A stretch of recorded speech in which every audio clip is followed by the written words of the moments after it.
What's up, everybody? It's Carmen from the State of Anarchy. I'm here with Etienne De La Boetie squared. Last time we hung out was in Acapulco. We had a great conversation across many topics that are all covered in your book, Understanding Your Slavery, correct? That's correct. That's correct. And for new viewers, I'm Etienne De La Boetie squared, and I am the founder of the Art of Liberty Foundation, and we are a new think tank studying our current problems not as political problems, but as intergenerational organized crime that has been controlling the government and the media since essentially the founding of the country. And our thesis is that government isn't something that is designed to help you or protect society, but it's designed to rob and enslave society. Because, as you know, if I don't have the ability to take your money in taxes or to make up rules for you, then I can't delegate a right that I don't have myself to a representative or to a government. And so government as a concept is illegitimate, and it has been used since the days of kind of monarchy to rob and enslave society. If you take a look at monarchy as kind of the original organized crime, we're going to rob you, we're going to steal your stuff, we're going to force you to pay taxes, or we're going to use violence and extortion and on you.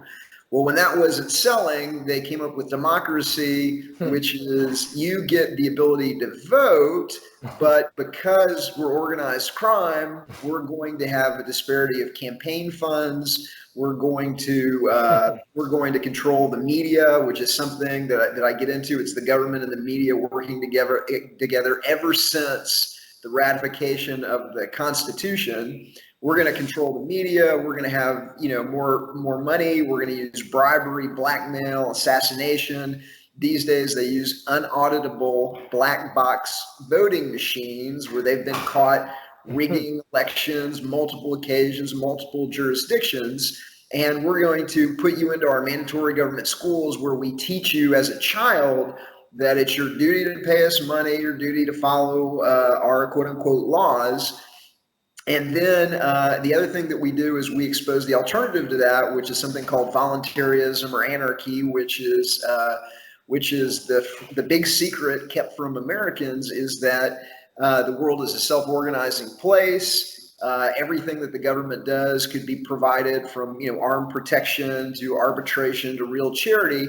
It could be provided by the market much more inexpensively. And if they weren't stealing half of everybody's income in overt taxes, covert taxes, and inflation, then we would have more than enough money to deal with all of the problems in society. And many legal theorists believe that peaceful anarchy and volunteerism would lead to much less violence and much more prosperity in society. So that's the big idea that we're sharing with America. Well, that is the idea, man. That is the ethos of what the State of Anarchy is trying to share as well. We feel like this is, sort of like the most natural path to just let sort of everyone's natural divinity dictate what they're going to go out and make in the world. And then everybody's uniqueness generates like this sort of like agoristic, sort of like natural sort of like ecosystem that takes care of itself, almost like in every other species in nature. Everything just kind of like provides what it does, and the whole picture is like sort of like a natural habitat. So it's interesting. Absolutely. And instead of having this small group of people in Washington, D.C. controlling everything in a kind of top-down Soviet model, the big secret that's kept from American government school children is that the world is a self-organizing place. It produces spontaneous order. And if you think about it, you see it, in your own life, daily. If you take a look at cars, or if you take a look at any kind of like complex system like a Tesla, there's hundreds and hundreds of companies. They cooperate without any violence, without any top-down centralized control. Some people are building the software. Some people are building the body of the car. Some people are building the batteries. All of these hundreds and hundreds of companies employing hundreds of thousands, if not millions of people, come together completely voluntarily in a spontaneous order to satisfy the wants and the demands of society, and they do it without any violence. And so if you take this idea that this small group of people has the legitimate right to use violence on everybody else, we reject that. It's not logical. It's not moral. It doesn't really make any sense. And I really don't think anybody would believe it if they weren't forced to go to a mandatory government school, or even if they went to a private school where they were having the content of the instruction controlled by, textbook amalgamation and licensing and accreditation and just, kind of societal, this is the way we've always done it. Then I don't think anybody would really believe that it's a good idea. And now more and more people are discovering that it is a fraud, and it is the government and the media working together to keep these ideas hidden from them, while every single channel it's legitimate, it's legitimate, it's legitimate. You turn the channel, it's legitimate. What we're exposing is that media system is a handful of companies, around 6 media companies running thousands of subsidiaries, to give everyone the illusion that there's a diversity of information in society, but it's really organized crime controlling every screen and deceiving every audience. And not just, it's like part of it is we're lying to you about why we're having this war, why we're handing trillions to these private banks, but then part of it is just we're distracting you. And we're using psychological techniques to keep people watching the programs. We're doing product placement of the American flag. We're using propaganda techniques like anchoring to make you feel good about America. We're making every single hero in every single movie a CIA agent, an FBI agent, a DEA agent, a police officer, the United States fighting aliens to save the world from invasion. And, once people kind of realize, and they see the media ownership charts that we provide and understanding our slavery, they're like, hey, that's artificial.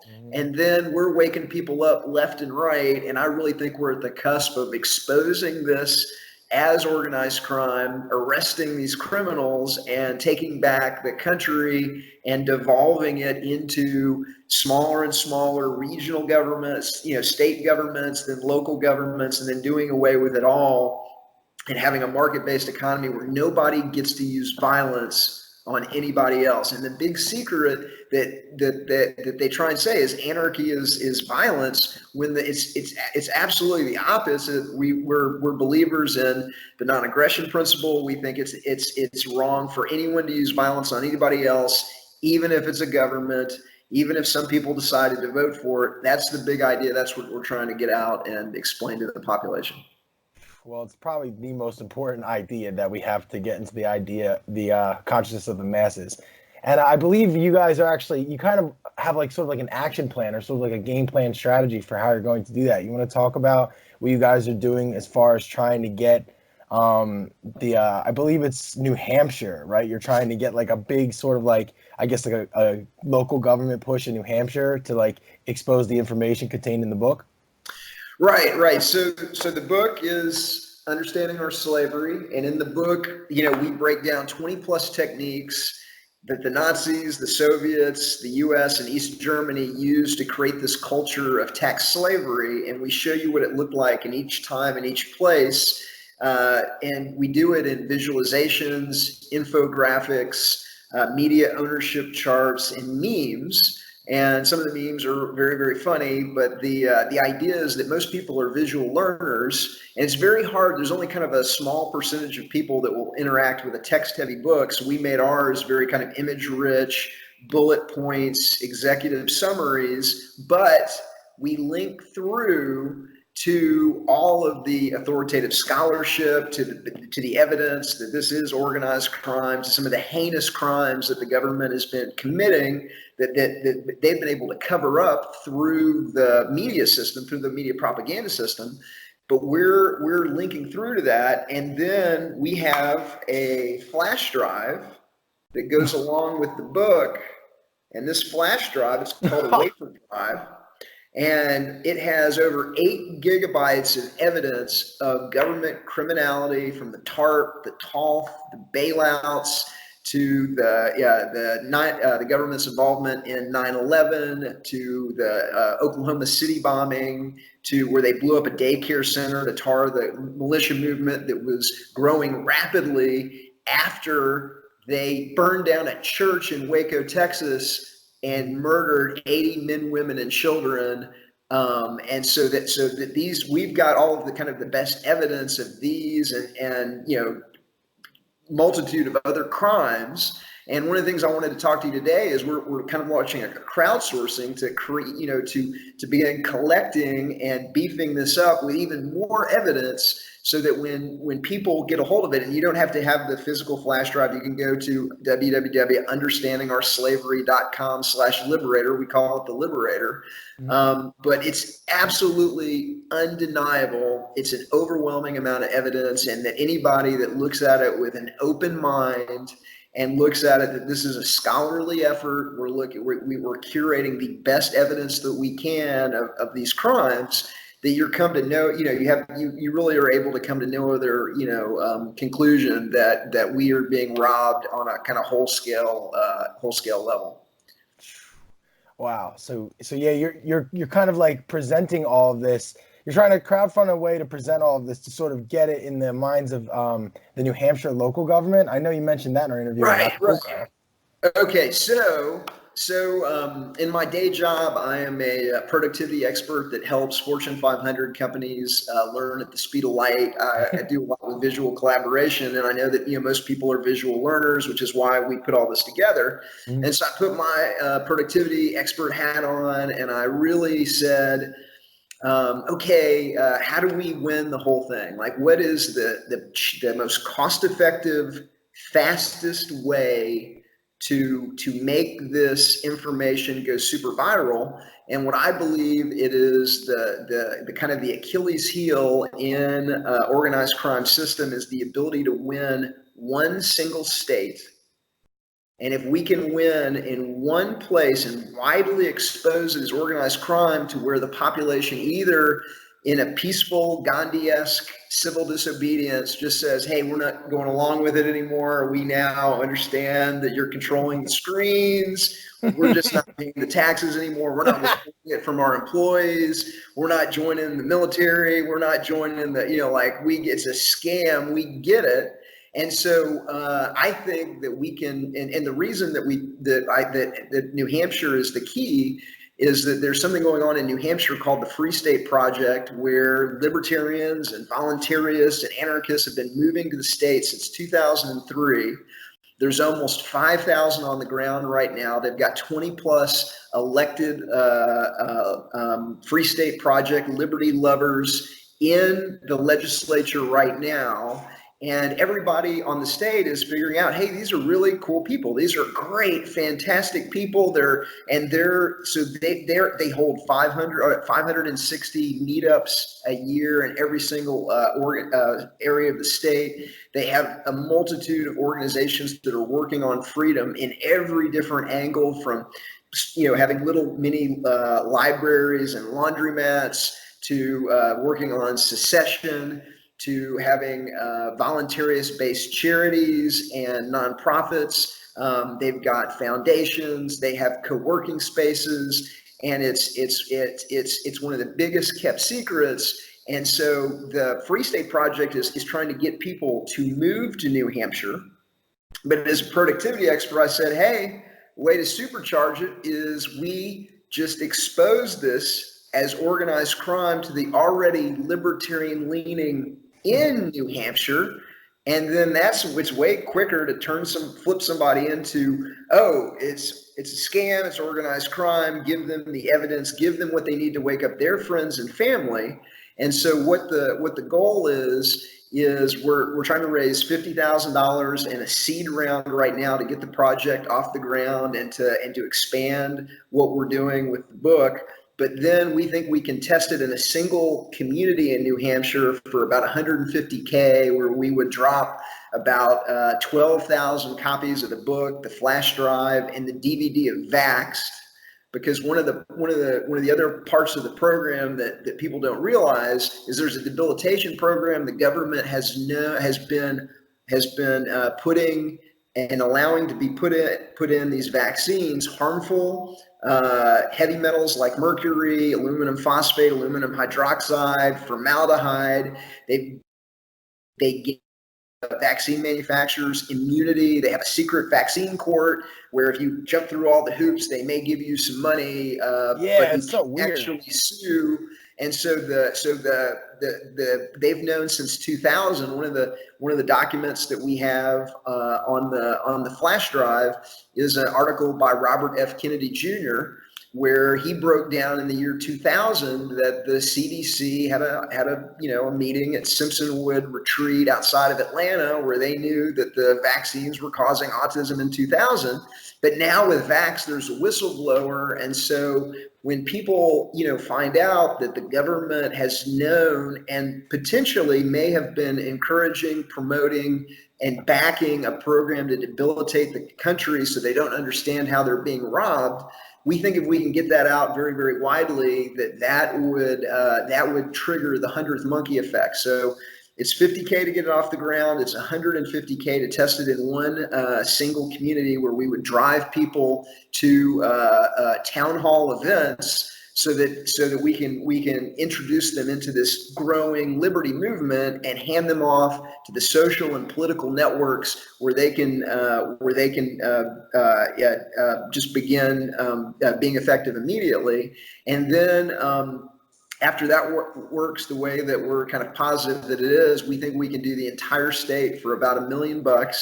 And we think that it's going to take, we could free the whole thing for less than 2.5 million in 4 years, 2 election cycles in New Hampshire, exposing his organized crime. It's an innovative approach. Nobody's ever done it before.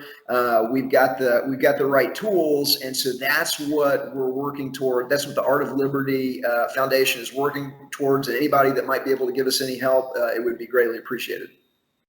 Wow, that is awesome. And you're right. Nobody's ever tried like that unorthodox of a method to just go straight head on. Like everybody who gets involved in politics always tries to play the game, quote unquote, where like they're like politically correct, but with a secret agenda of bringing anarchism to the masses. You know what I'm saying? Whereas you're just doing it like head on, which I take the direct approach in my personal life. So in any approach, I think the direct approach is the way to go. Like, hey, look, guys, here's the information. You know what I mean? This is some serious stuff. Vaccines are not just a eugenics campaign, but more of an epidysgenics campaign, as Mark Passio likes to refer to it as. Mm-hmm. Well, that's awesome. I wanted to make sure all that got out there because I wanted people to know how they could support your work and this sort of like message. You're very practical and pragmatic in bringing it. This isn't sort of like an over high level philosophical view. This is a very down to the last detail look at things. That's how your book is written, and that's how even your roadmap for how you're going to bring this out into the world is. And that's awesome, man. It's so great to be like, aligned with you, dude. It's fucking sick. Yeah, absolutely. And so to answer your question of how people can help, I mean, we're looking for introductions to the people that can help in a real big way. But even if you can't help in a big way, what we're doing right now is we're trying to collect the best evidence of government criminality, the irrefutable documents, the cases, and I'm going to run down some of what we've got, and then just some examples so that people understand, hey, we're being robbed by this criminal organization wholesale to the tune of trillions of dollars, which is how they get to control the media. I've got a board of advisor member that has a kind of a funny analogy. He's like, what do you call the couple, if you're stealing trillions of dollars, what do you call the couple $100 billion a year you spend to control the media? The marketing budget. So we're getting around that with the flash drive. So it can be hand to hand. So anybody, we call it a Liberator, anybody can download it from our Dropbox on the website and to their own USB drive, hand it to a friend. When you're over at somebody's house, go, hey, here's what they're hiding. Here's what's disappearing off YouTube, Facebook, Google. Here's what they're censoring. Boom, now you've given them not just all of the evidence of government corruption, but you've given them some key videos and documentaries and books and PDF that expose them to the big hidden secret that, hey, the market will provide everything that the government does better, cheaper, faster, just like it does today. Nobody is, it's not going to be Mad Max chaos. It's going to be there's going to be a lot less violence on the planet, in the country. There's not going to be 80,000 SWAT team raids a year for plants. You're not going to have 1 million people in jail, in for-profit prisons for victimless crimes. You're not going to have, where that's a kind of like a university program for thuggery and criminality, and you're not going to have them stealing the value out of the money the way they're stealing the value out of the money using fractional reserve banking. So everybody's going to be wealthier, everybody's going to have more money. There is going to probably be a transition point because a transition system, because organized crime has looted this country and debased the currency in a way that is kind of dangerous. But if that system collapses, it's not the fault of anarchy. It's the fault of, hey, they've been robbing and stealing the value out of the money using fractional reserve banking. And I'm just going to go through some examples that are kind of contemporary right now that kind of expose the abject criminality of what's going on in the government and how the American people are being robbed. And so the main one is fractional reserve banking. We're giving private companies, banks, the ability to create money out of thin air, where for every dollar that they keep on deposit, they're able to create $9+ that they're able to then lend out at interest, even though that process is inflationary and stealing the value out of your money. And so the more and more dollars they create, the more dollars are in circulation, and those dollars begin to bid up the price of goods and services. So those dollars now competing with your dollars, and merchants are raising their prices as this kind of flood of dollars comes in. And so that is stealing the value out of your dollars. And that's the reason why housing and energy and healthcare and university tuition and all of the kind of the goods, the basics and necessities and luxuries of life are going up, when absent this organized crime system, if we had hard money, not only would prices not be going up, but they would be going down every year. Yeah. As innovations and productivity improvements reduce the cost of producing these products and services for the American consumer. So not only is the average American being robbed of the loss of his purchasing power, but he's being robbed of the benefit that he would get as his dollars would buy more and more in a real free market economy with market-based hard money. Like, nobody would have chosen fiat paper tickets, backed by nothing if they'd had a choice. And so in a market system, you wouldn't be forced to use the government's crappy money. You can use cryptocurrencies, you can use gold, silver, the market will decide. But I can assure you that the market's not going to be producing something that's losing 10% of its value a year the way the dollar is, no matter what they claim the official inflation rate is, because they're a bunch of liars. I mentioned Waco. So on the flash drive right now, we have some of the best evidence of the massacre of 80 men, women, and children in Waco by the Delta Force Team B. We've got whistleblowers on camera naming names about which team was on the ground pulling triggers. You can see the FLIR video of them, machine gunning people as they've got people deploying off of the tanks. They murdered the FLIR expert that Congress had engaged to analyze the tape and claimed it was a suicide, and that's a New York Times story if you search his name. We touched on 9/11. I actually used to work on Wall Street, and I used to work in the World Trade Center complex. And so when you hear people talk about WTC7, I'm one of the few people that you're ever going to meet that's actually been in WT7 and actually used to work in the World Trade Center buildings. My corporate parent was in Two World Trade, and my building was the American Express building in the World Financial Center, which is like one giant complex. My building had a multi-ton steel beam sticking out of the side of it like a spear. And so we've got the evidence that those buildings weren't collapsing all in one direction with a gravity-fed collapse. They're exploding and they're ejecting material hundreds of yards, multi-ton steel beams, hundreds. I can't throw a football more than, 30, 40 yards. Like how do you take a multi-ton beam in a gravity collapse?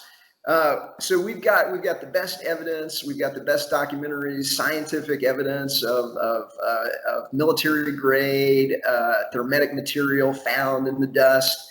The Oklahoma City bombing. So the way that I first came to the understanding that the government was lying was I worked at one of the big four think tanks in Washington, D.C., and I had access to a $3,000 a month LexisNexis terminal. And I realized, and you could get it back then, LexisNexis would give you any news article from any newspaper, local, state, regional, TV transcripts, etc.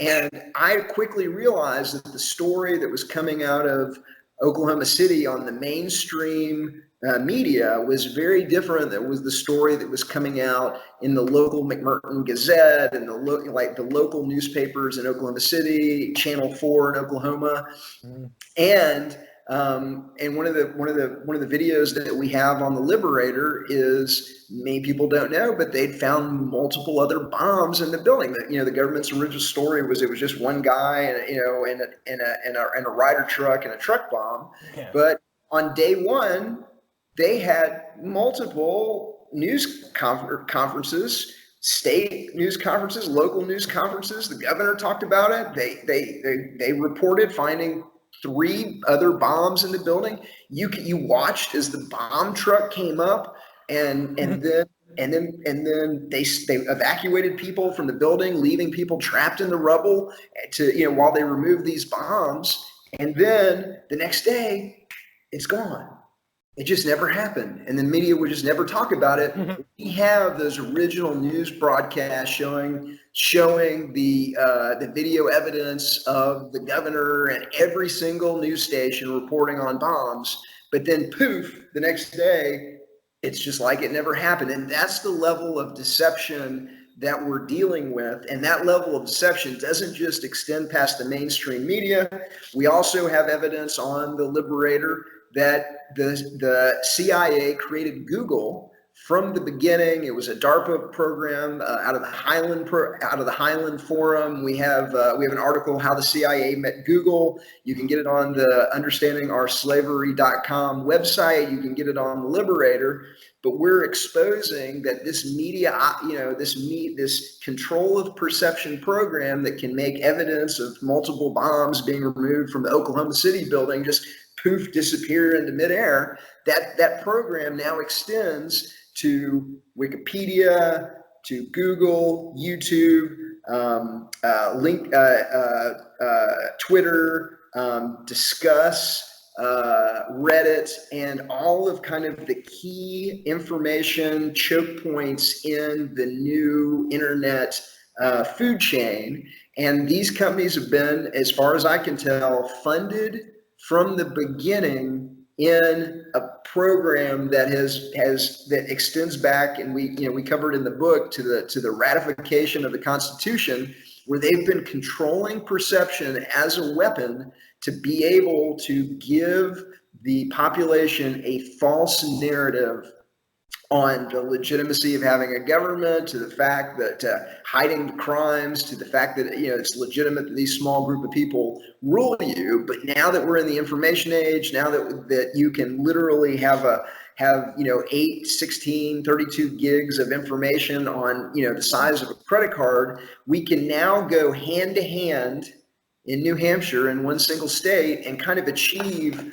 the 100th monkey effect, where now a very, very wide selection of the population realizes this. And then if one state secedes and the rest of the country is like, well, what's going on in New Hampshire? And New Hampshire's like, we just figured out it's organized crime. There's no way of hiding it. So we can win everywhere, but first we have to win somewhere. and that somewhere is New Hampshire. I'm going to go down a couple more examples of just like crazy, absolute, criminality of the government. Keep it coming. This is what people need to hear, man. They don't hear this stuff, Right. They don't hear it because they're controlling perception and they're hiding, all of these heinous crimes. And what I'd like is I'm going to give some examples, but I'm reaching out to your audience. I'm reaching out to everybody that I can to say, hey, this is kind of what I know about, and these are some of the things that I'm tracking. But if you, I'd like for people to send me in the comment section on the website at uoslavery@protonmail.com. What are the best documents? What are the best documentaries? What am I forgetting? Let's load it all up to where it's absolutely irrefutable. In 2012, it came out that Amtrak claims that they lost almost $1 billion in food and beverage alone in a decade. Now, anybody, and I used to take the train, from Washington, D.C. to New York City all the time. Anybody's ever been on the Amtrak train, Amtrak buys the $1 McDonald's or the $1 kind of 7-Eleven hamburger, like foil wrapper that you can get for $1 at 7-Eleven, and throw it in the microwave, and they sell it to you on the train for $8. They buy a soda for like 20 cents and they sell it to you for $3. They buy a beer for 75 cents and they sell it to you for $5. Yeah. And so the idea that they lost $1 billion on food and beverage is like, like the train goes out and it's got $200 worth of food in it. And then the train comes back and the purser either has the money or he doesn't. And we can't figure out where it's going. It's ridiculous. Like it's absolutely ridiculous. So Social Security. So Social Security is an absolute scam. So all of these wars, these are manufactured enemies. It's all the governments are running this system of statism, the system of control perception, state-run media on all of their own populations, and they're just menacing the population by kind of like squaring them off at each other. And so they've been draining the Social Security system to give it to these military-industrial complex companies, these media companies, to bail out banks, whatever they're doing. And so a lot of people don't know about this, but there is a laser printer in West Virginia. And every time they raid the Social Security Trust Fund and steal everybody's retirement, they print out a bond, on this laser printer, and then they tuck it into this file cabinet. And you can go online and you can see pictures of the file cabinet. George Bush Jr. actually went out there and posed in the file cabinet going like, this is wrong, but it's not going to collapse on my wall. I tried to warn people, and he stood next to the file cabinet. And so back in 2017, the file cabinet contained $2.85 trillion in IOUs. And if you thought that the Dumb and Dumber briefcase that exploded at the end of the movie, with all the IOUs was funny, well, it's not, and it's not funny. I'm sorry that I'm laughing because people are going to be hurt by this. Yeah. People on fixed incomes, people on retirement. I mean, I'm laughing at the ridiculousness of having a laser printer because it's not really like a corporate bond that is tied to an income stream from a profit-making entity. It's just an IOU from the government. There's only 3 ways that the government can take care of that IOU. They can cut your benefit. They're going to either raise taxes on you in addition to what you've already paid. They're going to cut the benefits, or they're going to do a combination of the two. And so there is no way for the government to pay off these $2.85 trillion. So they have stolen your Social Security. They've stolen your parents' Social Security, your grandparents' Social Security, and is now actuarially negative. And there's no way that they can tell the people that are your age and the people that are, that are younger today, that are being forced at the point of a gun to pay into the system, how they're going to get any of that money back. And that is absolutely, it's a travesty. It's absolutely, a crime. And I don't think anybody should pay a nickel more until they can say, how are you going to get this system actuarially positive? But actually, that's not even a good idea too, because I mean, unfortunately, there's no way to fix it because, you know, what we're exposing is there's no way to have a legitimate government. Exactly. And so I'm sorry that people were conned. I'm sorry that people were tricked. But there is, you know, throwing money in at an organized crime system is not going to fix the problem. So we all need to just, you know, I mean, it's going to be hard, but we're going to have to admit what has happened here and go after the people that did it, try and claw it back, sell off the, you know, like sell off some, you know, the lands. I mean, hope there is a potential, and I have in the book, you know, the kind of what I call the one, you know, potential for a hard landing or for a soft landing or a relatively soft landing. But and we can get into that in a different interview. But but there's very few options here to do it. Fat Leonard. And so I don't know if anybody have heard of like the Fat Leonard scandal, but this came out where the U.S. Navy 7th Fleet was being wined and dined by a guy in kind of like a naval subcontractor that would meet the ships as they come into foreign ports and then replenish, resupply them, pump out their bilges, and he was giving bribes, kickbacks, prostitutes, luxury jewelry, etc. to at the time that this came out, they had criminal charges against 33 different people. They had 550 naval personnel under active duty investigation, including 60 admirals. Oh. And so there is a level of corruption, the kind of people that will live off money stolen from others at the point of a gun. If you're living off money stolen from others at the point of a gun, right off the bat, your morality is to be questioned. And this is kind of an example of like how widespread the corruption is in the military. Another example of military corruption is something that you can Google called the Bishop's Fund. And the Bishop's Fund is the Department of Defense would resell oil, gas, petroleum products. They would buy it, quote, as a discount, and then they would mark it up astronomically, and then they would sell oil and fuel and lubricants to the individual services, and then they would take the quote unquote profit and they would put it into a slush fund that they called the Bishop's Fund. And that was, you know, we're talking about multi-billions of dollars. And in fact, the Pentagon as a whole, and we have this in the Liberator on Understanding Our Slavery website, cannot account for over $10 trillion. Oh my God. And in fact, I've heard, you know, figures as high as 20 trillion plus, but there's an amazing amount of money. And, you know, see, Carmen, the problem is computers just don't talk to each other.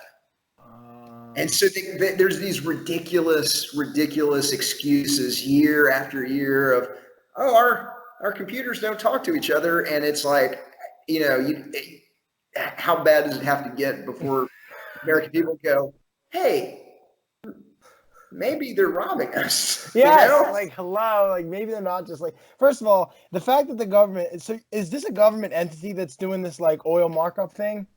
Yeah, so it's the Department of Defense as the kind of the umbrella organization that each of the military services, you know, then report up to the Secretary of Defense. So it's the Secretary of Defense's organization within the pentagram. Oh, did I say pentagram? Pentagon. Like they're you know, we're committing murder out of a building shaped like a pentagram and nobody can get it. I know, it's like the symbolism is encoded in their architecture. Like that's how serious they are about this. So maybe you should start taking it a little seriously at home. That's how I look at it. Right. Maybe it's time to start paying attention, you know, and let's clean this up and let's fix it and let's start admitting what's going on. A couple more, the TARP and the TALF and the bailouts. And so back in the 2008, you know, time frame, you got 90%. So anybody that thinks we have a representative democracy, you've got 90+% against giving banks 750, at the time they said it was going to be 750 billion. And you've got 90% of the country against it. And we know that 97% because there were individual members of Congress that were reporting the calls, the percentage of the calls and the emails that were coming into their office saying, we don't want you to do this. Hey, representative, you represent us and we're telling you we don't want to give these criminal banks any money. And 90+%, well, we're going to do it anyway because it's organized crime. And then that 750 billion ended up being, according to Bloomberg, over $20 trillion handed out to what are private companies, okay, in a way that actually, strengthened the banks. Like they could have given that to the American taxpayer. They could have paid off, they could have paid off every single mortgage almost in the country, which would have then flushed the banks with cash and would have then enriched the population as a whole. But they don't want you wealthy. They don't want you doing well. They want you to be poor. They don't want you to be well capitalized to do anything about the criminality. And so they're not going to tell you about, what's going on. And they, it was a $20 trillion bailout. During the Afghan war, we were shipping, and Iraq war, we were shipping pallets of cash into Afghanistan and Iraq with little or no supervision at all. $12 billion in cash. 12 on pallets, on C-135s loaded up with $12 billion in cash. And they can't account. There was one study that I saw that they could not account for 6.6 billion and that part of that was the cash. And then part of that was the 70 billion that they had spent in Iraq alone. I think it's Iraq alone. It may be, don't hold me to that. It may be in Iraq and Afghanistan, but 70 billion that they'd sent for reconstruction. At that point in time, they had identified 6.6 billion that they couldn't spend. And when you take a look at Fat Leonard and you take a look at the Bishop's Fund, it becomes painfully obvious what happened to all the money. Halliburton got 12 billion for Iraq. Dick Cheney's old company. Yeah, like hello, he friggin' ran this company, became vice president, and then they get all this money to go like fight war overseas, like, and nobody bats an eye. It's crazy. Hey, not just a war that was based on lies and manufactured intelligence. So if you don't know about the Downing Street memo, you can go search that on some search engine that's not Google, and you will discover that when they were kind of explaining that they were going to go to war in Iraq with members of the British kind of equivalent of the State Department, there's a guy taking notes, and those notes ended up like getting leaked out, and they said the United States is going to go into Iraq, and they were going to fix the intelligence around that objective. And then that's what they did. They made up weapons of mass destruction, and you had Rumsfeld go on television and say, oh, we know exactly where they are. They're here and they're here and they're here. And then,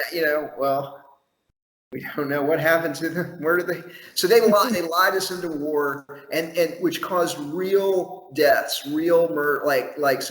So it's not just that we're being robbed, but we're having our best and brightest maimed and killed, and it is a travesty. And so this has to stop. This is one of the things that propels me. This is a short list that I threw together 10 minutes before this call. I could have kept going and going and going. But what I want to do is I want to, reach out to the audience. Send me what you got. What are the best evidence you have? What am I forgetting out of this? Let's compile it. Let's make it irrefutable. Let's stack it up so that the American people know how they're being robbed. And then once you know, or if you want to do something about it, all you got to do is download it to a flash drive of your choice. Make 5 copies. So part of our solutions and in the book, Understanding Our Slavery, there's a whole section of solutions, easy solutions where you can, throw some sand into the gears. But number one is if everybody would just wake up 5 people, make 5 copies for your friends and your neighbor. We include the book on the flash drive. You can download the book for free at understandingourslavery.com. If you can wake up 5 of your friends and have them wake up 5 of your friends, that's all you have to do. It's literally that easy. Wake up 5 people. We're giving you the tools to do it. Get this information out to them, and then we win. Yeah, and it's interesting. You've referenced multiple times on this interview the 100th monkey, and I want to clarify what that means for people who aren't familiar with that. I believe it was an experiment. The 100th monkey thing was that basically there was like these remote islands that they were studying these habitats of monkeys, and they would teach them, I think they would provide a certain section of the monkeys with the knowledge of how to use a tool to, like, I guess, break open a fruit. I think that was they would clean sweet potatoes. Okay, yeah. Like it was a foreign concept to kind of clean the sweet potatoes. They give them sweet potatoes, and the other monkeys would begin, cleaning the sweet potatoes, and then eventually all the monkeys understood how to clean the sweet potatoes.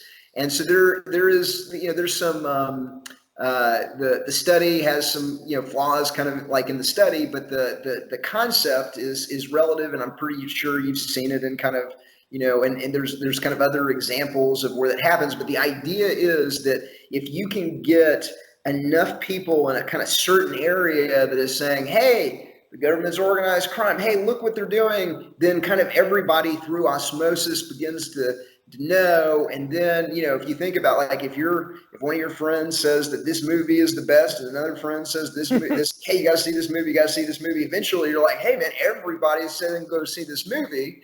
And so we think that by exposing it widely, that we can achieve that in New Hampshire. And then once there is the intelligentsia of New Hampshire, and when they're exposed to, hey, what's going on, that it just becomes kind of common knowledge that government has been illegitimate from the beginning. It's impossible to delegate rights you don't have yourself. Nobody can be bound to a social contract that they did not sign. It just falls apart. And so that we think we can achieve that, like I said, very, very inexpensively compared to the benefits that society would see, as a whole. And so, I've talked to people in the liberty movement that have given estimates that there's, billions of dollars within the liberty movement. So it's not a lot of money. I think we can crowd source some of it. I think that we can do it. But and even if and the other part of that is, I'm asking we want to ask, I haven't begun doing it yet, but we want to ask all of the liberty organizations, not just in the United States and the world, hey, devote some effort in the state of New Hampshire.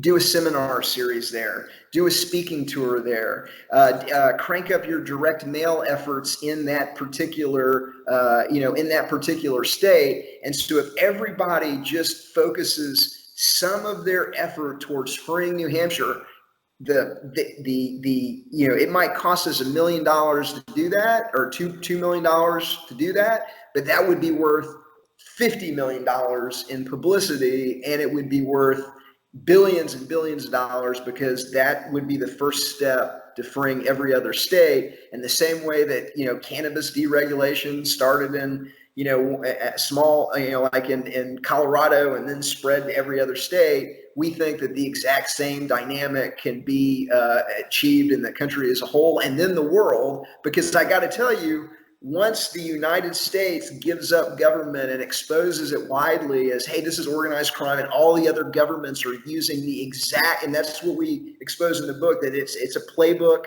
There's 20 plus techniques. All of the governments are using the same techniques. They all have a mandatory government school. They all have a youth program. The youth program gets militarized. They're all using propaganda. They're all using torture as policy. They're all running secret prisons and black sites, and they're all using a flag, giving people an artificial holy symbol. They all have a social contract that nobody signs.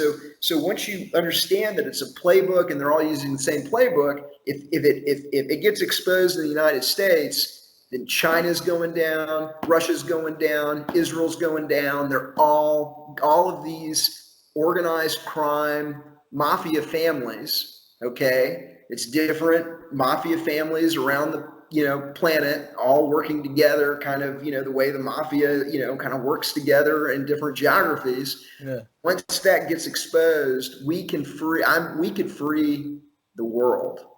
We can free the world, and we can do it for a couple $1 million. And so that's what I'm trying to get done here. Well, Howard, I support this mission wholeheartedly. It's exactly what I'm trying to do with the State of Anarchy, and in particular, Anarchadelphia. Anarchadelphia is our sort of way to try and get our 100th monkey, aware. We think that, this whole Con Festival model of sort of making an event that people can sort of almost like a celebration in a sense of this sort of liberty-minded movement and everything that we do. We want to bring people together and sort of along with these powerful resources, give them something that's like an experience along with that they can take home and hold in their hearts for forever. Because it would be something if somebody read your book, but if somebody gets to sit down with you at Anarchadelphia, look into your eyes, and from the bottom of your heart understand why it is that you do this work, that's going to have a tremendous effect on them, and they'll carry that with them and tell a lot more people, in my opinion, that way if we hit them in the heart zone. You know what I'm saying? Well, it's not just that. And so, one of the reasons that I like Anarchapulco and I like, going to some of these events is once you understand how incredibly cool the people in the freedom and the truth movement are. They're free thinkers. They've been able to kind of get away from this, indoctrinated pseudo religion of statism. They've been able to free their minds, and they find out how fun it is to fight tyranny and how fun it is to be around free thinking, peace-loving people that understand the way the system has worked. Like once that it gets out, how incredibly cool the truth movement is, the liberty movement, it's going to become an unstoppable force. I can't wait for Anarchadelphia. I can't wait to be around the free thinkers and the liberty activists and the speakers and the truth and the musicians and the artists and the energy. And I'm looking forward to it. And I want to point out that anybody that sees this can get 10% off the cost of their ticket by using our promo code UOSlavery, and then that supports our efforts. So I'm looking forward to seeing everybody at Anarchadelphia. Harvest Moon, September, what's the date? September 13th to the 15th. It's 3 days in a row, Friday, Saturday, and Sunday. And the Saturday is the Harvest Moon. So we've aligned it with the forces of nature as well for maximum effect. Well, I can't wait, man. I can't wait. And thank you for what you're doing. And your effort is also emblematic of there's 1,000 flowers blooming in the liberty movement, and it's people like you that are doing Anarchadelphia, people like me that are doing what I'm doing. It's exactly people in New Hampshire that are putting little mini libraries and laundromats, or running secession movements or voluntarist charities. Everybody is doing their own thing, and it's starting to pick up steam, and you're starting to see events in Las Vegas, and you're starting to see events in other cities. And so it's here it comes. It's the most powerful force in the world. Nothing can stop an idea whose time has come. Yes, what a beautiful note to end it on. I completely agree, Howard, and now is the time for this idea. Guys, don't forget, you can save 5% on your ticket, and we'll kick Howard that money that you save if you use this code UOSlavery. Just go to anarchadelphia.com and come hang out with us, and let's get that 100th monkey. You know what Absolutely, I'm saying? Hey, everybody, peace, love, and anarchy. Amen. Howard, thank you so much, my friend. Gratitude. Anarchadelphia is a conference dedicated to the principles of liberty, individual sovereignty, and freedom from coercion, located in Philadelphia, the cradle of liberty. Anarchadelphia aims to shine light on issues such as geopolitics, blockchain economics, spiritual health and wellness, as well as exposing the Earth's sacred hidden knowledge. Featuring Mark Passio, Max Egan, Derek Brose, Zachary Hubbard, Jeff Berwick, Clive DeCarl, Sterling Lujan, Etienne De La Boetie Squared, Lynn Ulbrich and the Free Ross Initiative, Kerry Wedler, Luke Rudowski, Dan Dix, Josh Sigurdson, Jason Goodman, Benny Wills, Sasha Daygame, Gina Carr, Chuck Williams, Aaron Nakamoto, Ken Bozak, Leah Thompson, and many more. Join us this September's Harvest Moon for an array of lectures, group panels, workshops, and the premiere showing of Mark Passio's The Science of Natural Law. Make sure you grab a seat at our Friday the 13th full moon feast. Speaker dinner orders must be placed before September 11th. Anarchadelphia has interwoven 3 uniquely stylized after-parties that you're not going to want to miss. Friday night, the State of Anarchy goes internal with the family as the Freenots bless the stage and Danny Quest premieres his new EP. Disclaimer: nightlife subject to several inspired anarchists spitting the truth and sharing the mic. Check, 1, 2. Saturday night, Clockwork Records produces its 77th late night event, showcasing Philadelphia native Messinian, plus Lab Rat, Cosmo, and Gobsmack. Sunday afternoon, Anarchadelphia is sponsoring Sober vs. Wasted, a professional skateboarding contest that rolls through Philly's famous FDR skate park every autumn. After we award the first place shredder, we'll transform the entire park into our blowout punk rock show featuring the Ill-Fated Natives and Carmen Karanji and friends. The State of Anarchy is an interstate that once reached in enough individuals will bring about a new earth. For more information about the event, live stream, and tickets, visit anarchadelphia.com.